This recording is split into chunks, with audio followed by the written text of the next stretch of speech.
Hi everyone, and welcome to another video with me here, Michelle from the Book Orchard. So I wanted to pop in quickly and just chat to you guys briefly about, well, about the books that I've read so far in June. I finished off May and started June finishing off The Winter of the Witch by Catherine Arden, and I'll try and link my video down below for you guys so you can have a look at it if you're interested in that one. But I absolutely loved the series, but it was definitely heavier than anything I'd read in a while. So I was looking for something fluffy and light and fun and exciting, and I decided to pick up a very well known and spoken about and referred series, which of course is The Selection by Kira Cass. And gosh, this was fun. This was exactly what I was looking for. It had the mood that I was looking for. And in this series, you basically have America, and you have Maxon, who is the crown prince of this land, and you've got people fall into different tiers. So like level 1 is your royal family, and level 8 are your homeless people. And she is a level 5, and she is not interested at, well, let me stop there for a second. Prince Maxon comes of age, and it is time for him to find a wife. So they create this competition called The Selection, whereby women will then volunteer, if they're of eligible age, that is. They volunteer themselves for this competition, and one young woman is kind of picked from each of the 35 provinces or states of this country, which is basically America, but like after a third and a fourth world war, which is kind of interesting. But yeah, she doesn't want to enter, but she does it to appease her family, and hello, behold, she gets picked.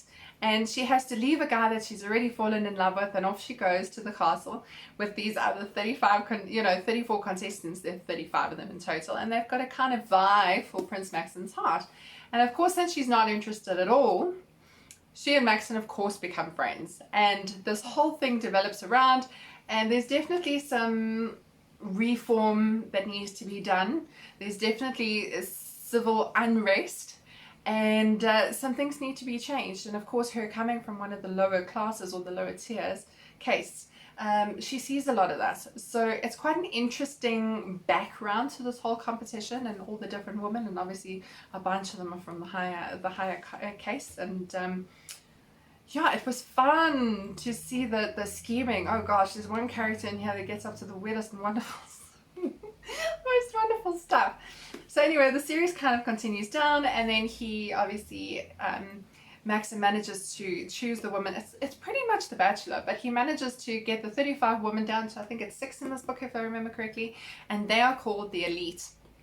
So at this point, competition gets a lot more rife, because obviously there's only 6 of them. It's now starting to narrow down. Everything else is happening in between. He's got to try and figure out what kind of king he wants to be, who he wants to be with.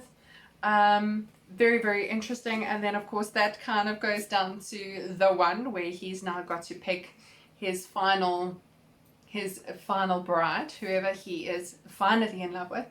And I must say, the most interesting part for me was probably all the arguments that they had, because I kept sitting there thinking, if you guys actually spoke things out properly, you probably wouldn't be fighting as much as what you are.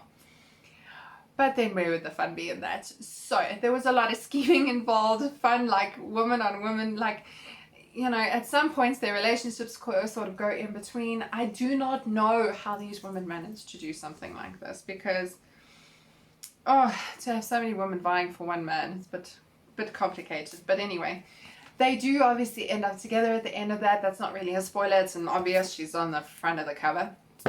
And they end up having children, which obviously is kind of the start of the next series. So there is a time lapse, quite a big time lapse between the first series and the following duology. And here you have got their daughter Elin, who is obviously the crown princess, and she has got to, she's looking at taking over from her father's rule. So this is very different because of the fact that normally princesses would just be married off to a prince from another country to further alliances, and here they've changed the laws. Because she is the eldest born, she is in essence, she is the heir. Now, all the changes for the political unrest that happened in the first series don't seem to have settled quite as much as what they were hoping. So there's still stuff going on, which is quite interesting. And as a result, they decide they're going to distract everybody by having a selection for her. So now we have 35 eligible males coming to the castle and, you know, to the palace and vying for her heart, which is quite interesting as a change. And I must say, like, I definitely, I rooted for one person in here particularly. Anyway, I vied for him. It turned out rather differently than what I expected, but didn't make it any worse. It was a lovely, I liked her development. She starts out as quite a spoiled brat and then ends up being something a little different. So it was fun. And I think what I really liked about this, and this so often happens in YA novels, is the development of a person or a young adult to being more mature, more responsible. It definitely makes it more fun. Anyway, so the second series, it's a duology that I read, was one that I haven't seen around very much. I saw it on one of the book sales that I got a while ago. You might see it on one of my book haul videos that I've got on my channel from this year. And that is A Throne of Swans by Catherine and Elizabeth Corr. And then the sequel for the duology, you know, the second of the duology is A Crown of Talons. The covers are just so beautiful. They're embossing. This is like a rose gold almost, and this is a gold. But they're beautiful books, and they are so, I know that sounds funny, but they have this matte feel to them. And the story, gosh, when I read the synopsis, I was like, that actually sounds pretty cool. And the synopsis kind of just says that, I'm going to read you the synopsis so that you know where I'm coming from. When her father dies just before her 18th birthday, Aderin inherits the role of protector of Atreus. There you go. A dominion and a kingdom where nobles can transform into birds. Aderin's ancestral bird is a swan, but she has not been able to transform for years, not since witnessing the death of her mother. But now Aderin must venture out into the malevolent heart of the citadel in order to just seek the truth about the attack that killed her mother and to fight for the land she has vowed to protect. So this is interesting because obviously the nobles all can shapeshift into various different birds, and she has memories from being a child about, you know, who killed her mom, and she wants to go to the citadel to try and figure out in court who actually murdered her mom and who ordered this murder, you know, this assassination. And she goes down quite, she arrives very innocent and not knowing who to trust, and trusts quite quickly, which ends up being to her detriment, even though she goes with her lady in waiting, you know, and Letya, and she also goes with Lucian, who is the son of her father's like right-hand man, who is now her right-hand man basically, and he is to advise her in court about what to do, how to behave, what's the right protocol, what's not. And it was quite interesting because it's quite rigid in that this is the protocol, this is what you're allowed to do, this is what you're not allowed to do. Her lady in waiting and obviously all their servants are members of the flightless, which basically means that they are normal people and they can't transform and shapeshift. But it also means that as a noble, if they get touched on their skin, the nobles can burn them and hurt them quite badly. So they're quite an oppressed people, and obviously that causes a few issues on its own. And also civil unrest, there's definitely some political intrigue here as well. People are vying for the crown, and it's definitely interesting to see who she trusts, who she shouldn't have trusted, who she should have put more faith in.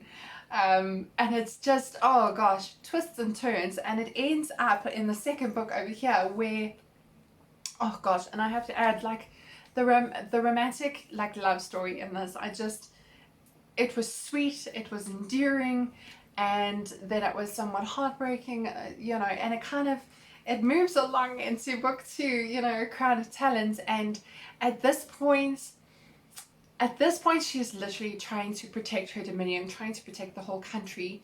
It's interesting how a couple of folklores or tales that have kind of developed down have been quite instrumental in solving one of the problems in this book, you know, in the first part of the duology, and then comes again, and you know, a different element solves a different element in the second part of the duology. And I just felt there were so many twists and turns, so many like sections where, oh, this one's loyalty changed and that one's loyalty changed, and then like this happened and that happened. There were so many twists and turns that the only way I can kind of equate it is I almost felt to some degree like the twists and turns were in some sense similar to like Six of Crows or Crooked Kingdom, just because of how those twists and turns were written so beautifully, so eloquently, so well thought out. I absolutely loved it. By the time I finished the series, I was just bashing my head against the wall going like, why do not more people know about this? Why are there no reviews about this book out there? Because it is just absolutely fantastic. I cannot recommend it high enough. If you guys are open to things like shapeshifting and love stories and betrayal and political like infighting for the crown, this is your duology. Like, you guys have to get this and read this. It was just so much fun to read. Anyway, I am going to stop there. I have got a few more things I want to like look at. I'm kind of mood reader, so I'm not 100% sure what I'm picking up next. We'll have to see. But either way, I will see you guys next time with a new video. Bye.